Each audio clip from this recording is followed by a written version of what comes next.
Yesterday, a federal judge in El Paso, Texas, dealt a major blow to the Trump administration and one of their signature policies. And that blow came in the form of a ruling that said that, Mr. Trump, you are not going to use more than $3 billion from the military budget to fund part of your border wall. Now, originally, the Trump administration had allocated about $10 billion for the construction of their border wall. And yes, those were U.S. dollars. Mexico is, in fact, not paying for this thing, as Trump had promised us.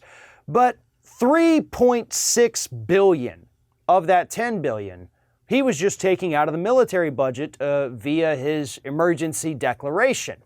Now, this judge in El Paso has said, guess what, Mr. Trump? You can't actually do that. Congress had allocated this money for a different purpose, and you just claimed that suddenly there's an emergency, so you get to do whatever the heck you want with this fund money, and you can't do that. Congress has the power of the purse, as they say, not the President of the United States. Obviously, this is going to be appealed, but in the meantime, it's going to put the brakes on one of Donald Trump's most disastrous policy proposals. This border wall will do very little, if anything, to stop illegal immigration into the United States. Furthermore, illegal immigration into the United States is not that big of a problem that we need to spend $10 billion on a very easily climbable wall. That's just not the solution. But more importantly, this is going to set up a showdown later on in the courts, probably at the Supreme Court, about presidential powers. After all, that is what this ruling entailed.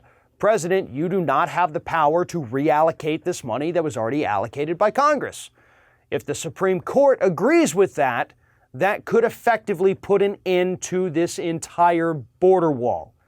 But if the Supreme Court goes along with it, suddenly one of the best powers that Congress has becomes null and void, because that sets the stage for any future president to take any budget, any dollar that they find lying around, and spend it on whatever they want.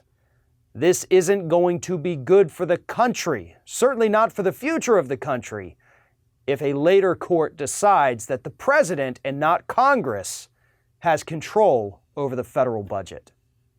One of today's video sponsors is Impeach the Slap Card Game. And now that Donald Trump is officially going through impeachment, it could not be a better time to purchase this fun and educational game for your family.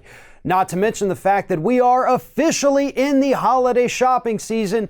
So if there's someone on your holiday shopping list that maybe they're not a fan of Donald Trump, or even if they are a fan of Donald Trump, this game has something for everybody. And here's what they have to offer. In addition to being a fun game you can play with your family and friends, each card comes complete with either a quote from Donald Trump or a fact or figure about his administration. So yes, even the Trump fans out there can finally get a clear look at what exactly is happening under this administration.